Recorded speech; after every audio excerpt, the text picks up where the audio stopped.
Hello everyone, welcome to my geography class.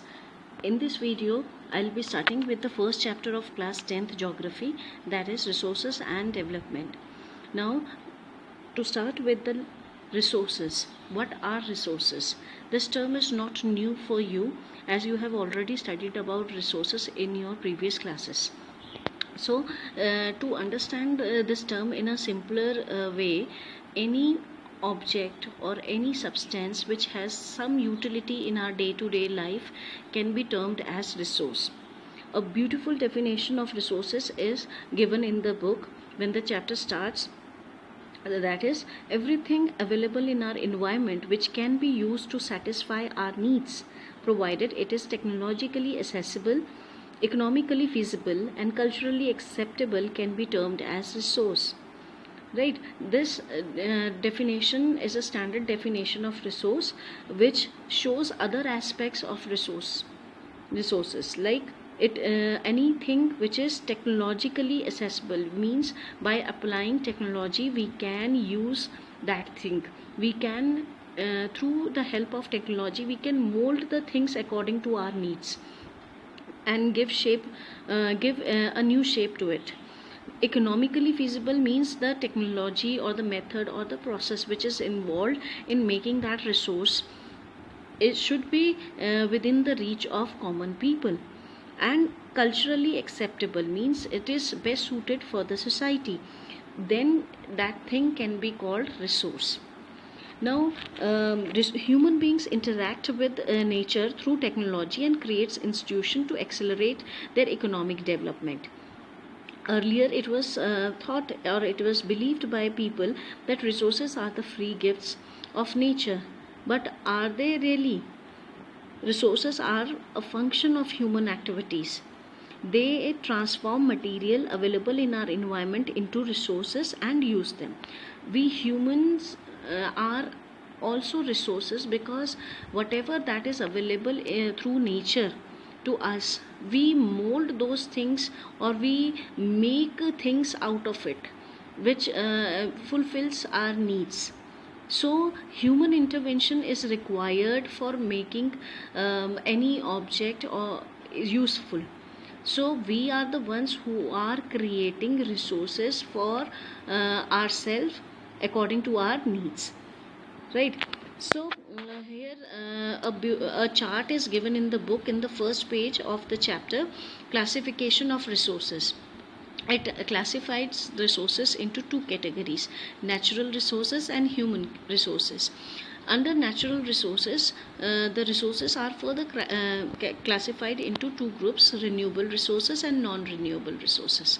Under renewable resources, as the name suggests, which can be renewed, right? So two categories are here: one of continuous flows, for example the wind and water, which are in continuous flow, right?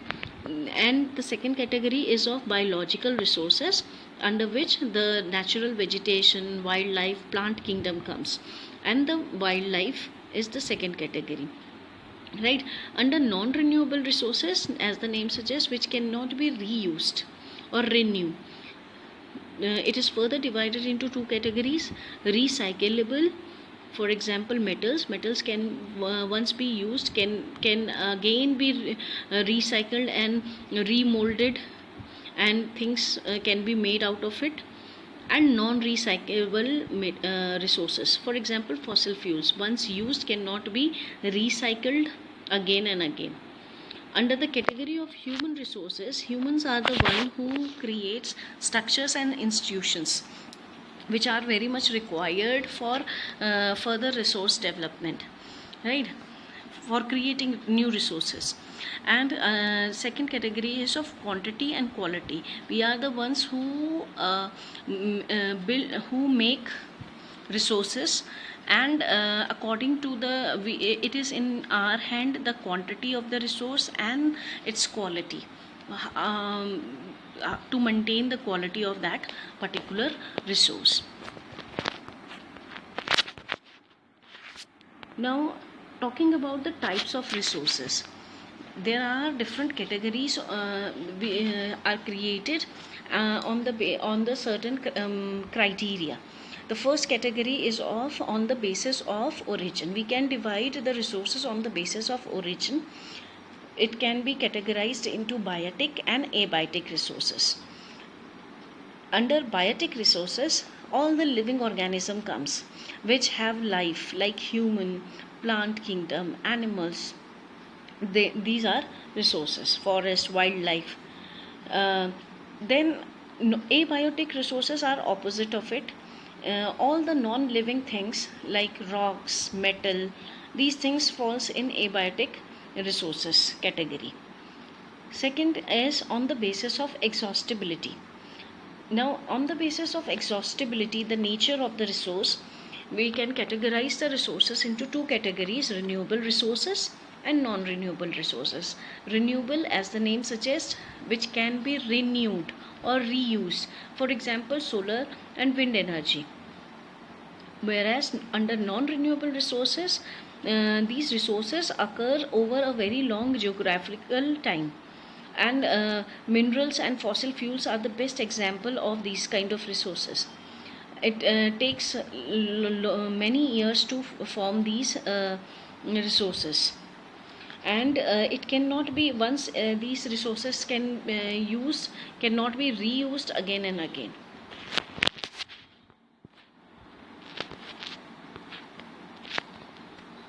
Now, another category of types of resources under this category, we can categorize the resources on the basis of ownership.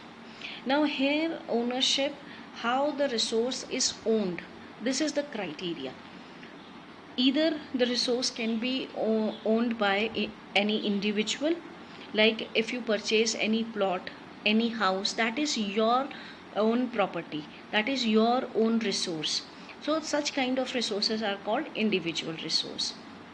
Community resources are those resources which are not owned by a single person, that belongs to the whole community. For example, in village, if we talk about the grazing grounds, burial grounds, ponds, tanks, such resources belongs to the entire village community.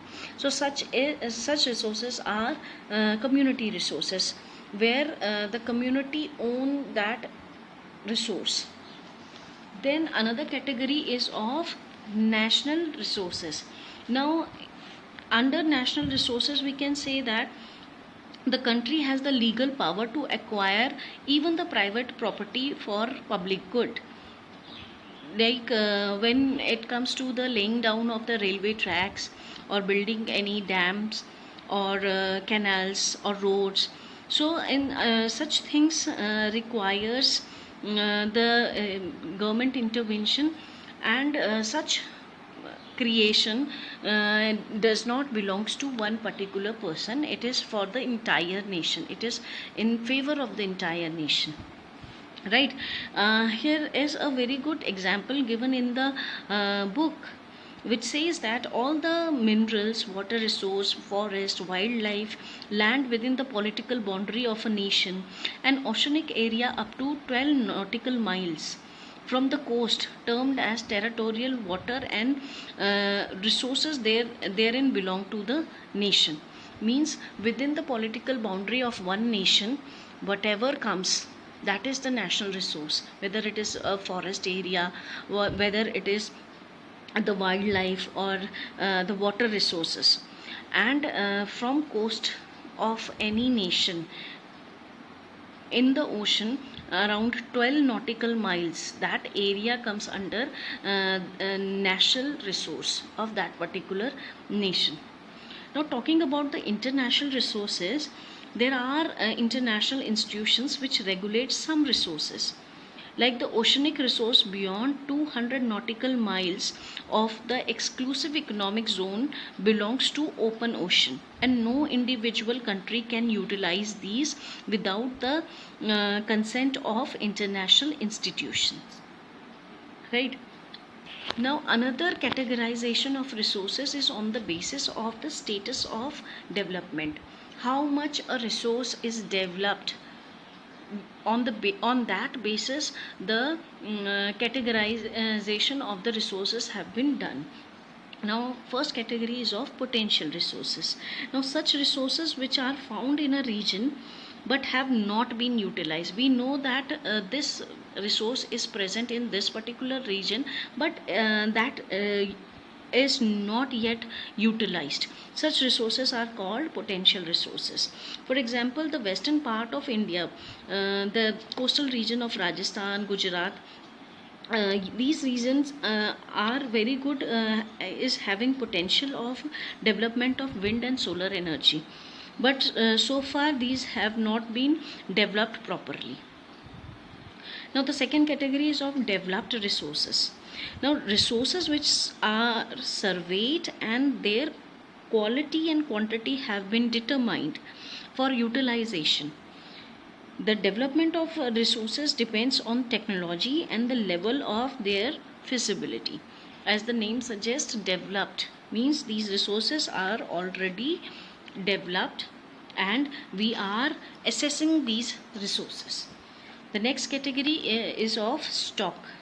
Minerals in the environment which have the potential to satisfy human needs, but human beings do not have the appropriate technology to assess. These are included among stock. Means resources are there, but we humans are lacking, or we do not have the technical know-how to extract that resource from the environment. So such resources are categorized as stock. For example, we know that H2O is a formula of is the chemical name of water, which means that water is made up of hydrogen and oxygen. But we do not have that technology to separate these two gases, right? So we cannot use these two gases from water separately. We don't have that technology. That technology is not evolved yet. Then next category is of reserves. Now reserves are the subset of the stock which can be put into use with the help of existing technical know-how, but their use has not been started. This is subcategory of stock itself, and we don't have the exact know-how how to use these reserves resources, and use these reserve resources in reality, right? For example, river water can be used for generating hydroelectricity power, but presently it is being utilized only to a limited extent. Thus the water in the dam, forest, etc. is a reserve which can be used in future in more better way, right? So these are certain types of resources which are categorized into different categories on the basis of different categories. Now next topic is development of resources. Why it is important to develop the resources? Because when we talk about the development, we need resources for our survival. It is believed that the resources are free gifts of nature, and as a result of it, human beings use them indiscriminately, and this has led to many problems, like fast depletion of these resources. We are exploiting resources at a very fast pace, leading to the depletion of certain resources. Second problem is accumulation of these resources in few hands. Only few people in the society have an access to all these resources. Third problem is the environmental pollution and the ecological imbalances due to the overutilization of resources. So these are certain problems which need to be solved, and that is why the development of resources are need to be done judiciously. Now when we talk about the development of resources, then it has to be done in a sustainable manner. Sustainable development means development of resources without damaging the environment, and should not compromise with the needs of the future generation. We need to utilize these resources in such a manner that it should not harm our environment, and we use these resources judicially so that the upcoming generation should also avail these resources, right? So in this direction, many initiatives were taken by the governments of different nations. One such example is here of Rio de Janeiro Earth Summit that was held in the year 1992. Around 100 heads of states of different nations met in Rio de Janeiro in Brazil, one of the city of Brazil, for the first International Earth Summit in the year 1992, and they have discussed several issues related with the environmental protection and socio-economic development at the global level, right? And they have signed a declaration which was called Agenda 21. Now it is the declaration signed by the world leaders in 1992 at the United Nations Conference on Environment and Development, which took place here in Rio de Janeiro, and it aims at achieving the global sustainable development. Now such steps are required, and these steps are important because these are the combined efforts of different nations of the world. Because if anything which is related with the environment, we need to do combinedly, we need to put our efforts together to solve that problem, right? Because this cannot be a problem of one particular nation. If it is harming the environment of the earth, it is our responsibility to save our own environment. So such steps have been taken by the different at different times. Many nations have taken such initiatives.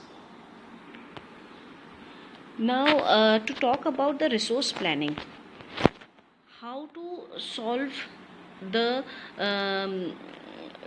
problem of overusing of resources, or how we can use it in a proper manner, that requires a planning. So resource planning is basically a technique or skill of proper utilization of resources. It is actually the strategy for judicious use of resources, and it is important. It is important in a country like India, which has enormous diversity in the availability of resources. For example, there are certain regions which are rich in certain types of resources, but there are some regions which are deficient and not having proper resources.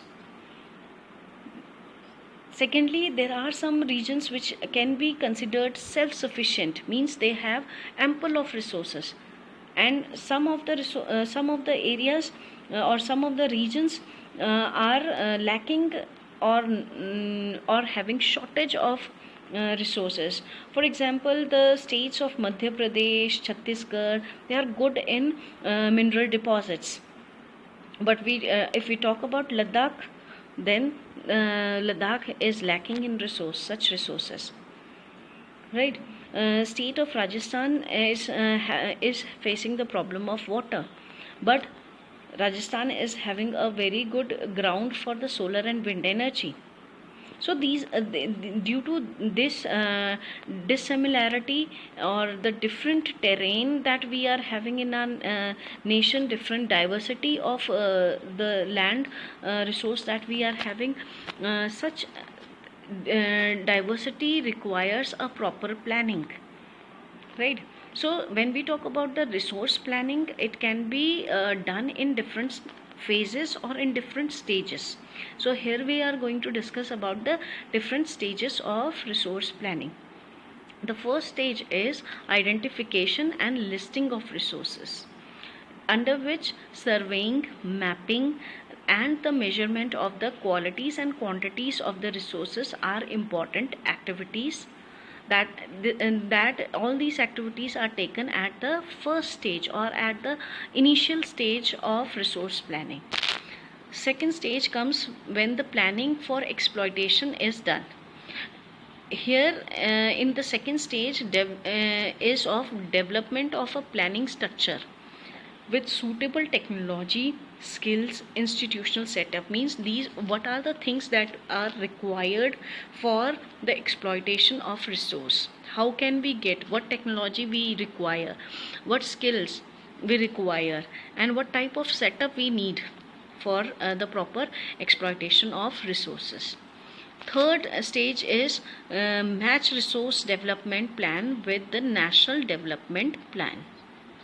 Right, if we are talking about one particular region, development of that particular region need to go side by side with the national development plans. So students, I am ending this video here. I hope you like this video. I'll be making more videos on this chapter and continue with this chapter in next video. So please like, share and review, and if you find any difficulty, please write it in the comment section. Thanks for watching this video.